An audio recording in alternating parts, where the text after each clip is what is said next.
What's your name? My name is Faith McFarland. And what I seen the reporter talk to you. What was the issue about? He was interviewing me because we're getting ready for a community debriefing. What's that? We had a Fredericton homeless count here February 21st to 22nd. And so yesterday we put out a press release and we wanted to get some interest for people to come out and hear about some of the preliminary findings from that count. Mm-hmm. And so Nick was nice enough to have me for an interview so we can start getting the word out. It's kind of interesting. Like right now I feel pretty privileged because I get to work with the Fredericton Community Action Group on homelessness, and they have a 5-year plan to look at ending chronic and episodic homelessness. And for me, like when I was growing up, my mom worked in the shelter system and at the soup bank or the soup kitchen. And, so you're educated. You know, and it's just weird because you see a lot of the same people 30 years later. And, you know, when they say nothing changes, nothing changes. So when I get a chance to work on a plan like this with community, it's exciting. Yeah. Exactly. Because it's like, let's make stuff change and let's make an impact. So anyway, so you do, why do we have homelessness? Is it because of drugs? Is it because of attitude? Is it because of alcohol? Is it because of person was one pay away from bankruptcy? What did you learn? Well, the line between being housed and not being housed is pretty fluid, you know? Like who is homeless is, the causes of it are really varied. In terms of statistically here in the community, we're able to learn a bit more about what people identified as their cause.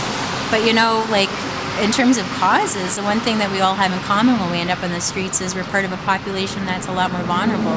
Mm-hmm. And there's a lot of different reasons for that. Like you listed, you know, whether it's because of trauma, abuse, addictions, mental health. Mental health. There's a big one right there. But another huge part of it is access to affordable housing. Affordable housing, you know, yes. when you think about our own But we got the Syrians, we could find them housing. I'm not being smart at it here, but a lot of people are complaining that, you know, Syrians arrive, which, you know, okay, let's help them. They've been traumatized. But we have a lot of people here. Yeah, it's true. You know, but there's a saying that always resonates with me is that, like, rising tides float all boats. And it's really incredible to see federally when you make a call to rapidly rehouse 25,000 people. And that we're successfully doing it. We're not just temporarily housing people, we're actually integrating folks into our communities, trying to find solutions for affordable housing, safe housing, and we're doing it, right?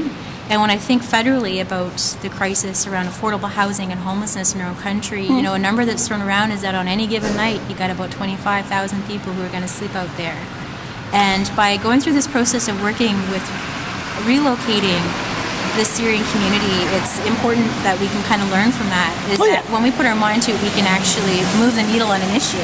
And that homelessness in Fredericton and in Canada, is something that's pretty solvable.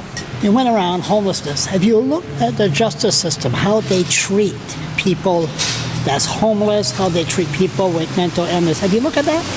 It's a good question. This survey, this 24-hour point-in-time survey, had a very specific methodology to measure two broad things. Like, one of them really is anonymous baseline data about who is homeless in terms of numbers, like who's in shelters, who's in streets. The second one is looking at vulnerability in terms of exposure to legal risks and violence and trauma.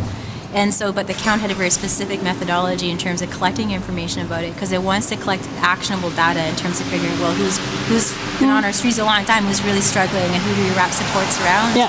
So this survey doesn't do that in terms of being able to unpack the complexity of how people engage with the criminal justice system, with the legal system. But you and I both know that, like, here in Canada, most often our response to homelessness has been an institutional or emergency response. Fredericton is really bad. Now, if you got a homeless person, of course, you're homeless. A friend of mine said, Charles, I'll give you a car.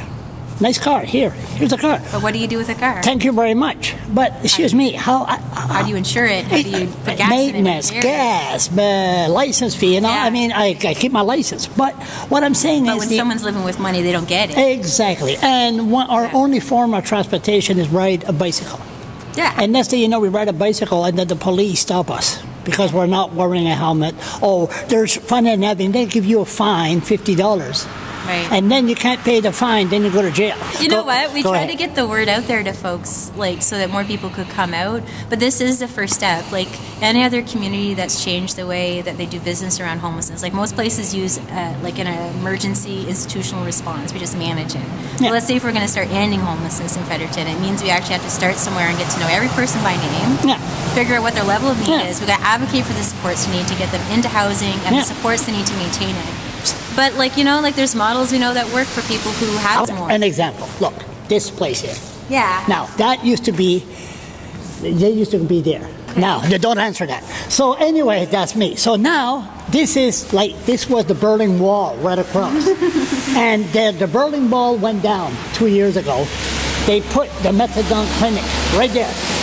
Now, I thought the riot squad will be here every week, ripped jeans, and they will call the police. What are those people doing here? And guess what? I was wrong. They never complained once. And I hate being wrong.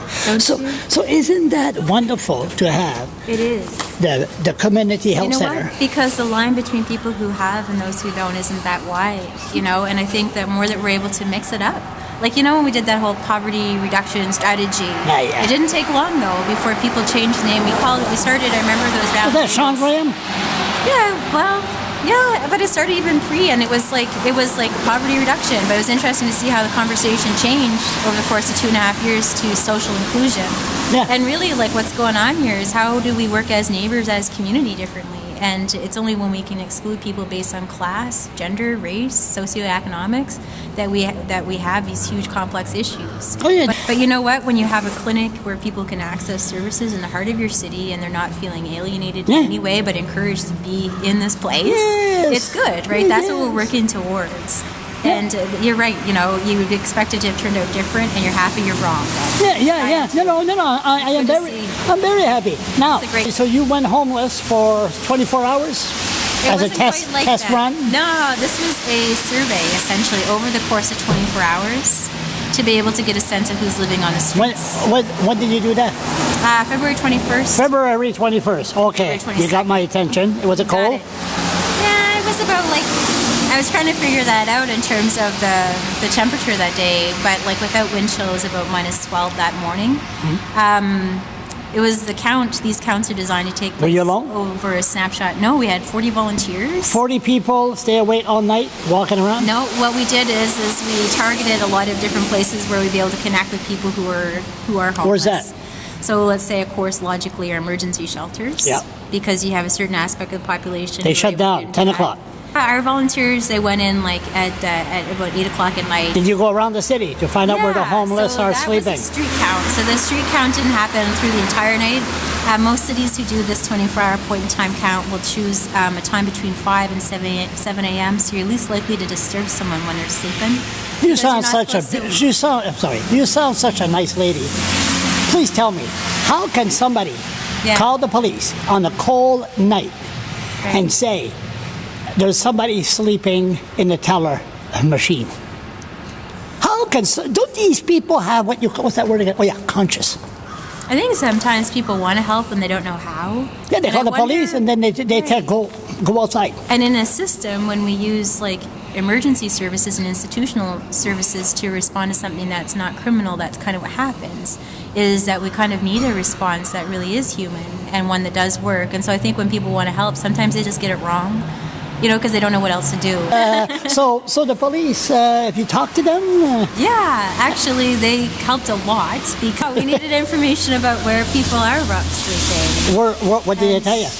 Yeah, they were pretty good in terms of being able to work with us because they wanted to make sure that we connected with a maximum amount of people. Were they right? Yeah, They were right? And they also helped with our training because we had 40 volunteers plus who came through to get trained in terms of how do you administer these surveys. But they were a big help because they actually helped with some of the sensitivity training, all of that. What did you learn? During this count, What did you learn? 30 seconds or less. What did you learn?